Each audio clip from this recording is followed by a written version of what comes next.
Welcome to the BoofBlog. This is episode 9, and it's been 54 days since I had surgery. That's a little over 7 weeks. I weighed myself this morning, and the weight was at 156.6 kilos. Total weight loss so far is 29.1 kilos, and that includes the 4 extra week I was on the 1000 calorie diet. It is today Sunday 11th of December 2011, so we are closing in on Christmas. And I thought that today I would tell you a little bit about my history. As I have told you before, I think I have always been quite big. The first recollection I have for being told I was big was when I was about 4 years old. I remember I was at a party, or it was just like a gathering between two families, and I don't remember who said it. I think it was my mom, I don't remember.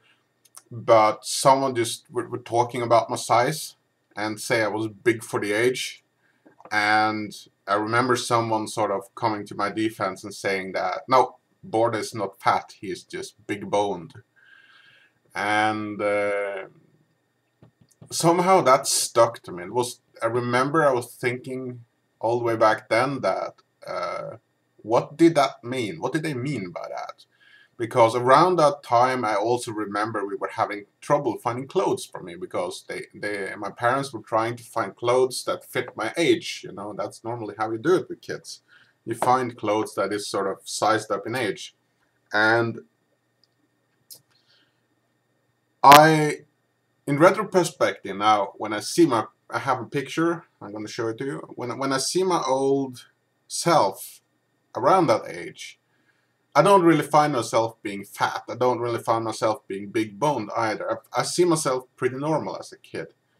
And it sort of reminds me that when people get kids, I think it's really important that they watch out what they are actually saying to the kids, or in the presence of the kids. Because I remember when we were going to the stores to buy, for instance, a pants for me or something, or an overall or something, they were always trying to go for the clothes that were about my age, and they were just like really frustrated because I couldn't use those clothes. So they had to buy clothes that was meant for people or kids that were like 3 or 4 years older than me. And the thing is, I was quite a tall kid. I grew really fast, and I was big, but I wasn't really fat. And you could see that from the picture I'm showing you.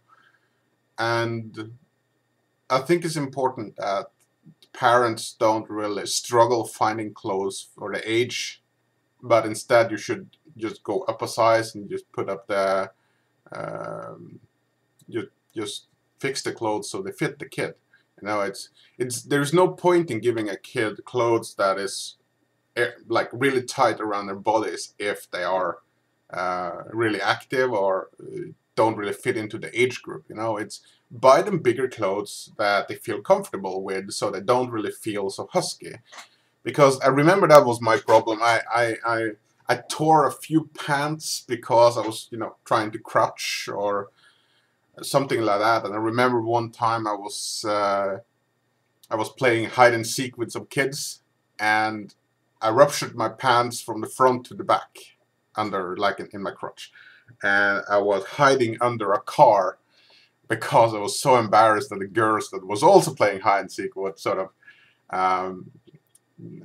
find me with the ripped up clothes, because my pants were pretty much just ripped in two. And it also goes with the story that I managed to get home, and I hid under my uncle's balcony, and I was crying, and I was really afraid my dad was going to kick the living shit out of me because I had ripped my pants again. Because it was like 2 days ago I had ripped the previous pants. And I remember I was down there for maybe an hour, and my aunt, God rest her soul, she was, God bless her soul, I mean, she was talking to me, trying to get me to come out, and reassured me that my dad wouldn't kick the living shit out of me. And well, my dad never actually used violence against us kids, so he was a really good dad in that way. But I was really afraid that he was gonna, you know, kill me. um, but the main point is that if you give your kids clothes that fit, that give them a little bit of room to move around, and then they don't really feel like big kids, and it's easier for them to not actually know that they're big. I mean, you don't start with a kid at the age of 4 trying to um, uh, have them go on strict diets unless there is a really big need for it. I think it's more important that parents actually start from the kids are really young to sort of teach the kids a little bit more about food. But the big problem today is that the parents themselves don't know about food. You know, they just eat what they ate when they were little themselves.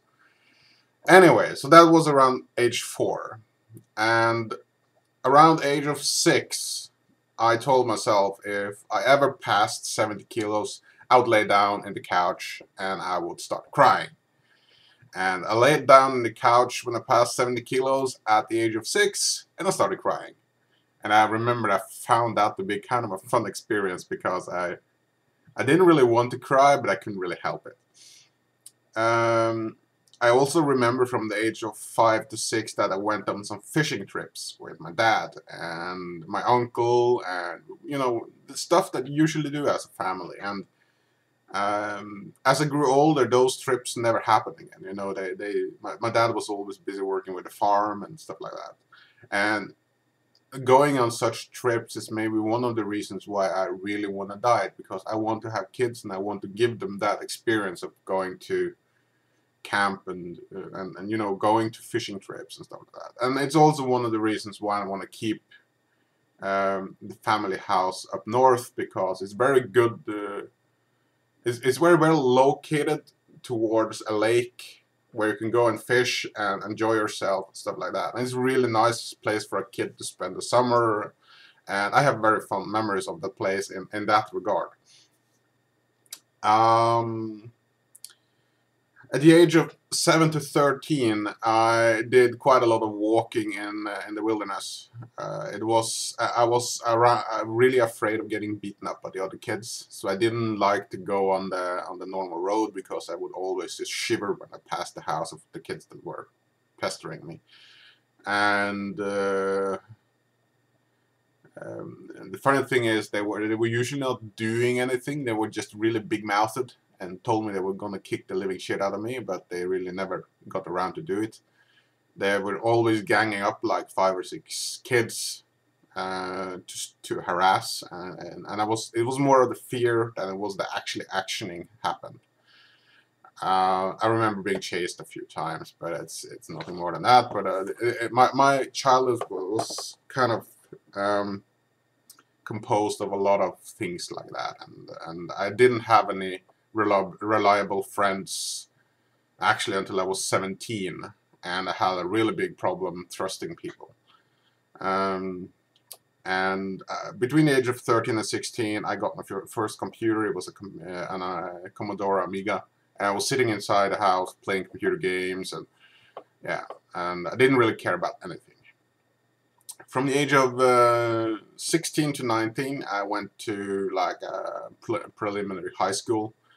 And this was probably the first time I really tried to lose weight. When I was about 14, 15 kilos, I landed on around 129 kilos. And I stayed there until I went into the military a while later. The biggest gain I got, I think, was from the age of 7 to 13, when I was just laying inside and I was chain reading books and I was chain eating chocolate. And when I was out of chocolate and stopped reading, I went and I bought more chocolate. And of course, this wasn't a good thing. So I went up. It was almost like a depression, I think. I was never outside playing or anything like that. While I was a teenager, like 13 to 16 years old, I went swimming a lot, because when I went swimming, I felt weightless, and it gave me a sense of freedom, and it was the only place where I felt I was actually better than the other kids in anything, because there was only one other kid that was better than me in swimming, and he was just a little bit better, and I was kind of husky and he was really slim, and I felt I had actually a lot more to give than him. And when it came to swimming and stuff, I remember I was trying to get the girls' attention by ripping their swimming suits off, but that's kind of an embarrassing moment because I don't remember that. I didn't have a good hand with the ladies. So, as I said, at the age of 16 to 19, I was around 129 kilos, maybe up and down 5 kilos over the years. I tried to go for runs. I had a period where I was running maybe 2 or 3 days a week, and I remember how exhausted I used to be from them, but I felt really good and I was really proud of myself for doing it. But the problem I find when I think back is that I didn't eat correctly. I ate big portions, ate few portions, and I tried to eat less and exercise more. And this is like the old way of thinking of dieting. And if I had known already then that you should eat a certain amount and often, then I would probably have succeeded already then, but I didn't have the expertise or anyone to help me with that. Anyway, at the age of 19, I met my first girlfriend. That was a horrible experience. She was also big, and I don't really want to remember that. I kind of wish I'd saved myself. It was kind of embarrassing, and I remember her friends got really pissed when I broke it up. At the age of 19, I joined the Royal Air Force in Norway for compulsory service. I spent the first 6 months in a basement working as administrative assistant. I was basically just writing the shipping notices for all the soldiers and when they were going on leave and stuff like that. So I was basically sitting on my ass for 6 months. And this station was also composed of an ideology that you should have the same kind of food that you had at your mama's house. And that meant you had 3 types of dinners. You had 3 types of desserts. And little me wanted to have 3 types of everything. And when I had breakfast, of course I needed to have a little bit of everything as well. So I actually remember once I was so full I had to go down to the toilet and puke. And I was thinking to myself, what the hell am I doing? But I was really feeling so bad I actually went down to the toilet and I stuck my finger in my throat and I puked it all up. And I tried to do some weightlifting when I was in the army, and I set a personal record of leg press, 300 kilos, and I blew a vein in my eye, so I had like a red eye for a week. I was kind of impressed by that, and then there was some really huge guy with muscles. He came and took the same weights and just like, I was like, okay. Anyway, when I was in the military base I was at was actually announced to be the worst trained military base in Norway for that year. And the officers tried to get us running, and I was just walking. I was like, ah, fuck you. I didn't say fuck you. I just told them, hey, if you want me to die, then you can make me run. But if you want me to live, you leave me walking. So he just took the troop and it just ran off. So the problem with the military was with all the food and the less of exercise. I went from 129 kilos to 159 kilos while I was in there. And I actually think that when I was in the recruitment camp, that I actually lost like 10 kilos because I was starting to actually manage to do 10 push-ups, like normal ones, at the end. And I was really fit, I think. And I think I was actually down to like 115 kilos, maybe 120. I don't remember, but I was remembering I could actually run following the troop on the like 3 kilometers double steps, as they call it, or whatever, double times. And then we were like carrying the food buckets and everything. I weighed like 10, 20 kilos, and we're still running, and I was actually quite good shape back then. But yeah, I went up to 159 kilos by the time I left the military. When I was done in the military, I started going at a school in Sweden. And I still tried to lose weight, but I decided I wanted to try something new. So I got something called Xenical. It's a pill that is supposed to prevent about 30% of the absorption of fat in the body. And when you think about it, it sounds very great, but in practical use, it's not. Basically, without going into details, you will not be able to sense the difference between a fart and an actually need to go to the toilet, and resulting in accidents.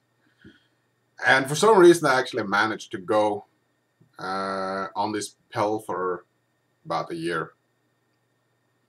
I do not recommend this pill to anyone because it will give you gas. It will give you shitloads of gas, and it doesn't give results. It's totally bullshit, to say it straight out. And when I was over there, I remember even though I was going on Xenical, I had the idea that, okay, Xenical is going to fix everything so I can just eat whatever I want. That's kind of the problem with Xenical. It is supposed to motivate you on not eating fat food. But I ate hamburgers, I ate pizzas, I ate really good dinners. I actually invented my own spaghetti sauce and had some good feedback on that one. And it was, I didn't really gain a lot of weight over there because I was actually training quite hard. I was doing swimming and I was doing rollerblading and stuff like that. But so I was managing to keep myself at 159 by the time I went home. So that was about the age of 20 to 21. So in retrospective, I think what I actually did wrong in Sweden was that I ate too big portions. I didn't really care. And in Sweden, I started playing computer games for the first time in my life, like with friends. We started playing Unreal Tournament as like first-person shooter. This again resulted in me actually being quite addicted to the game. So I was sitting inside playing it a lot in my spare time. So at the age of 21 to 25, I came home. I got a job. I went on vacation to Perhentian Islands in Malaysia in 2001. And this was going to be an eye-opener for me because there was a picture there where I'm sitting in it's like a plastic chair on the beach, and I'm actually talking to some girls. And my sister is sitting right in front of me, and she's taking a picture of me while I sit there. And when I come home, I get to see this picture, and I realize that how big I really am, because I mean I'm just like a big ball sitting in a chair, and you can see it from the picture yourself. I'm going to show it here.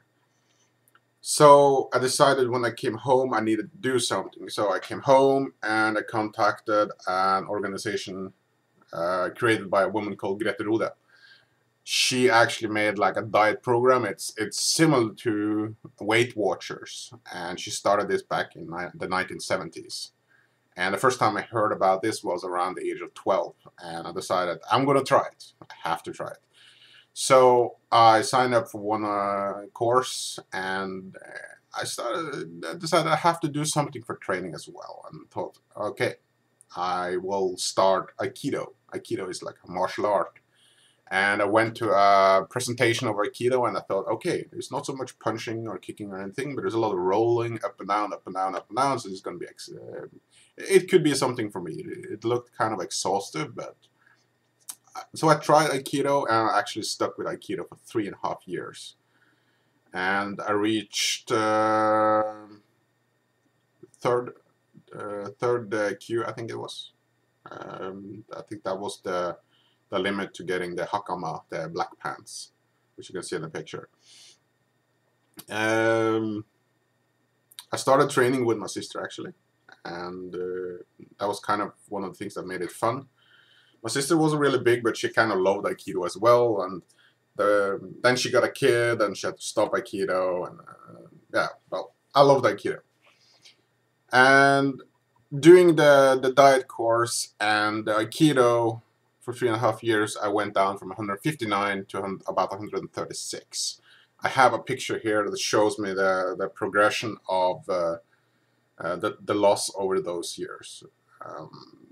Then, at around the age of 25, I got some jobs that caused me to get depressed, and I got another job that depressed me, and at one point I was actually on sick leave for 14 days because of depression. And I started gaining weight again. And when I passed 160 kilos, which was maybe within 2 years, I stopped doing Aikido. Or, well, I tried to go now and then, but it wasn't really working for me. And I started skipping classes and everything. I remember my sensei was really trying. He's like, come on, do some training, come on, you can do it.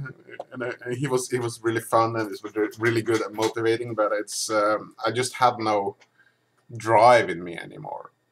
And it so happens I managed to get a new relationship to a girl. It was a Kenyan au pair. We had a pretty good time together. But unfortunately, I'm agnostic.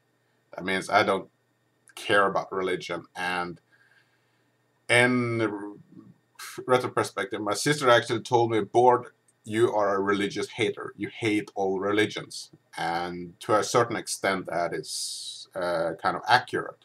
The only religions I respect are religions like Buddhism, where they focus a lot on your own personal self. And not where you actually believe in an entity like a god or anything, because a lot of the wars and everything that has happened in the world, or a lot of the beliefs and a lot of the decisions made in the world are made on religious beliefs and religious decisions. And a lot of the wars, as I said, and conflicts we have is not actually based on property or land, but is actually based on religion. So in my opinion and view, religion is actually cause for most of the wars and disputes that we have in the world. So I think if people actually just used some common sense, they could actually manage to get along very well. But religion is actually messing up more than it's actually doing good. And I do respect people having their beliefs, but what I don't respect is people trying to push those beliefs onto me, because I don't want to know. I don't care.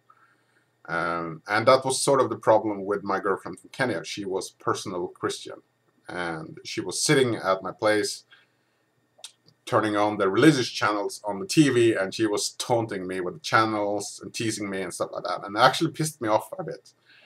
So I kind of regretted a little bit the retrospective, but actually deleted the scans for the religious channels, and she just went mental. And she broke up an email. "Dear John, because I'm so far away from my mom, my life has to belong to God." That was basically it. During my spare time between 21 and the age of 25, I spent most of my time doing Aikido and playing Unreal Tournament 2004. Played in a clan, and we did pretty well in European tournaments. At the age of 25 to 30, I started playing World of Warcraft. As you all know, you've probably seen the South Park analogy of World of Warcraft. And for me, for a while, it was actually like that. I was sitting inside and just eating and playing and eating and playing and just like... I tried to go in and out of diet programs, and there wasn't much of a result from that. Didn't really have any motivation. I just wanted to play. And then I actually found out about the gastric surgery. I was actually thinking about getting bonding in the first gastrical band, you know, where you just put a band around the stomach. And I actually wanted that because I wanted to be able to eat normally after I lost the weight. So I didn't think that far. And I went to my doctor, and he said, well, there is a program at Aker Hospital. And I can get you into that one, but it will require a lot of work from you. So I said, sure, I'll start with that. And I started with what's called a start group number 28. And it actually involved going there, I think it was once a month, or was it once a week? I can't remember. And it was basically to prepare yourself mentally for the operation. I've talked a little bit about it previously. And I started getting a little bit scared of the operation, so when the 1 year was passed, I had completed my course to sort of be entitled to participate in the operation part of the program. And I got some mail saying, some letter saying that I was ready to be operated, and just had to contact them, etc., etc. And I just said, no, I don't want to do this. And I tried again with Gertrude, the diet program, and I was about 30 years at this point when I decided not to take the gastric bypass. At that time, I was about 185 kilos. And I met my new coach, and she is brilliant, really nice person. And she had like classes that were only for men, and I had also been on those classes earlier, only for men. But she had how should I say it? She had an aura around her that was just really motivating and really fun. And you were basically running to the classes every Tuesday when she had them, and it was really fun to go there. And I promised I would. I actually asked her if I could talk about her a little bit in the blog, because she got me through a time in my life where I was really struggling with depression, and she may not know this, but it really meant a lot going to the courses, even though I might not have had the best results. Just being able to go there and feel the companionship with the other guys and feel that I had her support was really good. So her name is Siri Rambøll Svendsen. She keeps the courses at Lillestrøm in Norway.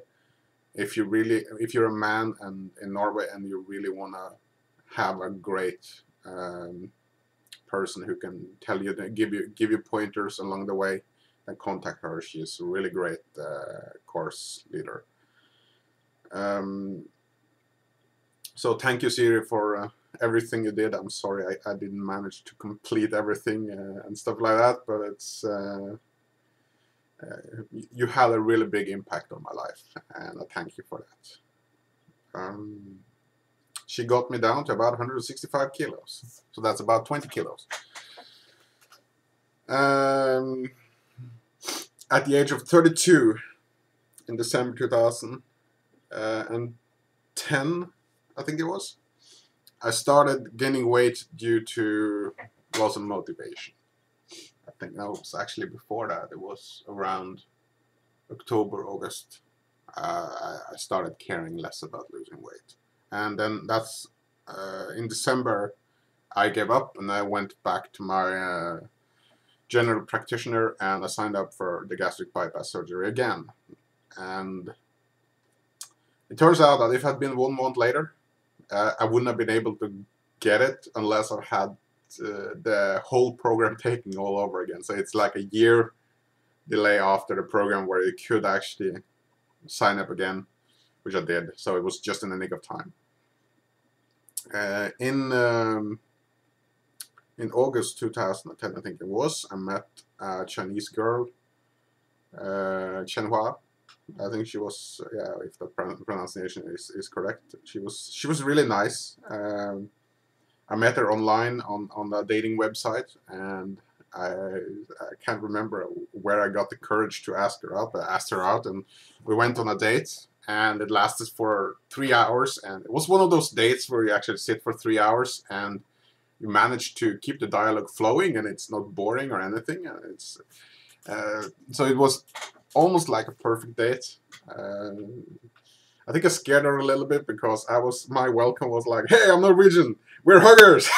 I gave her a hug when I met her, and I think she got a little bit scared. But she'd already been in Norway for about a year or two, so she kind of knew that we were a little bit outgoing and direct. Norwegians are very direct sometimes, and there's no ill intent meant with it. It's just that it's the way we are. So and the fun thing about Chenhua, the Chinese girl, was that she had no really understanding for what it meant to be big, and we talked about this already back in August, September, that I might visit China with her, and in her ears it was that we'll visit China in December and go there for Christmas, and I think it was in November that year we had another chat, and I actually told her that that was not happening because I could not survive the flight to China because I would get clogged arteries in my legs. And she didn't understand this. And she was like, can't you just diet? It'll be fast. I was like, do you have any idea how much weight it is and how fast I would lose it? I wouldn't be able to lose these 80 kilos that I wanted to lose at that time for maybe a year or two if I wasn't a diet program. And she had already promised her family in China that we were coming visiting. And she hadn't told me about this. And it was kind of frustrating that she did this because it showed me that she didn't really understand anything about being big. And a bit of the problem was that she was the kind of person, I mean, she was really skinny, and she was talking about being fat, but she had no fat. I mean, she had like 1% body fat, and it was kind of hard mentally to be with a girl that didn't really understand your situation. And I like girls that, you know, not too much, not too little, but she was actually too skinny for me, both in the mind and in body. So that was actually one of the reasons why I signed up for surgery again, because we hadn't broken up at that time. But I decided to take the operation also because I wanted to diet fast, and I didn't really think it through. And then I thought it through, and I found out, okay, I won't get the operation that fast. It's probably going to be a waiting time, and in the meantime, we ended up breaking up. It was sort of a mutual agreement that we didn't fit. We were too different. At the age of 33, I decided, or that is in 2011, it started. My New Year's resolution was that this year you're gonna get the gastric bypass. So this year you're just gonna enjoy your fucking self. And I ate pizzas, I ate hamburgers, I ate baguettes, I ate all the food I wanted to eat. I mean, if I wanted to have sweet rolls, I could eat sweet rolls until I puked. Well, I didn't puke, but I could eat a lot. I just enjoyed life because I was thinking, I'm gonna have the surgery, I'm not gonna eat anything when I'm done with surgery. So I am gonna make this decision, I'm gonna enjoy this last year of my life, and I'm gonna eat whatever I want, whenever I want, and however I want. and I went to restaurants, had a really expensive meal, and I just enjoyed myself for the whole year. And I'm actually kind of glad I did, because if I hadn't done that, taking the surgery would probably have been harder mentally. Because when I actually got the notification on 19th of September that I was going to have the operation on 18th of September, I was like, yes, finally. And I was actually tired of all the junk food, because I had reached a weight of about 187 kilos, and I was getting to the point where I couldn't really shower properly, because it meant doing yoga in the bloody shower to get to every spot on my body, and it was actually starting to be a health issue for me, being so big. But I still enjoyed my life, and I don't regret it for a minute, because if I hadn't enjoyed my life there, I wouldn't have prepared myself mentally for the operation. So that's kind of my an advice from me. If you're gonna have the operation, you don't know when, enjoy your life, because normally the operation comes between 1 and 2 years after you get you sort of get on the program, if you have like a waiting list issue. So on the 19th of December, I was notified about the operation on the 18th of October, and you're supposed to go on a 1,000 calorie diet for about 3 weeks. I started with 4 weeks, and I'm glad I did this, because I had a few slip-ups, and it kind of put me in the right spot and where I had to be when it came to food. And I was not maybe 1,000, maybe once or twice up to 1,100, but still, I lost about 8 kilos during the 4 weeks. So I'm kind of happy about it. It's about 2 weeks per week. The reason you have to diet this is because they have to lift the liver to the side during the operation. So I was around 185 at this point when I was going to have the operation. Without clothes, 187 with clothes, because I weighed myself at my course leader's place. She was kind enough to let me use the weight, because my weight at home wasn't big enough. So on October the 18th, 2011, I weighed 177 kilos, and I went to Aker Hospital and had my gastric bypass surgery. So that is sort of a summarize of my life so far. When it comes to my blog now, I have found a pretty decent website on the net called Supply. It is a website that lets you send in your videos, and if they are in English, you can actually have subtitles or captions automatically generated for your videos. So I've done this. I've got the English captions on my videos, and I am in process of translating these and rewriting the Norwegian and the English subtitles, and I'm gonna put it on my blog videos from now on. It might take some time before it's actually up, depending on how long the videos are and such. But episode 1, 2, and 3 are now subtitled in both English and Norwegian, so you should be able to view it as it progresses. Look for the tiniest icon on the bottom right hand side called CC. Click on that and select Norwegian or English, and you should get a subtitle for your video. So that's about it for today, I think. It's been a long video. It's almost 40 minutes. So all I basically can say is thank you very much for following me so far, and I'm sorry I let it go almost 3 weeks before I made a new video.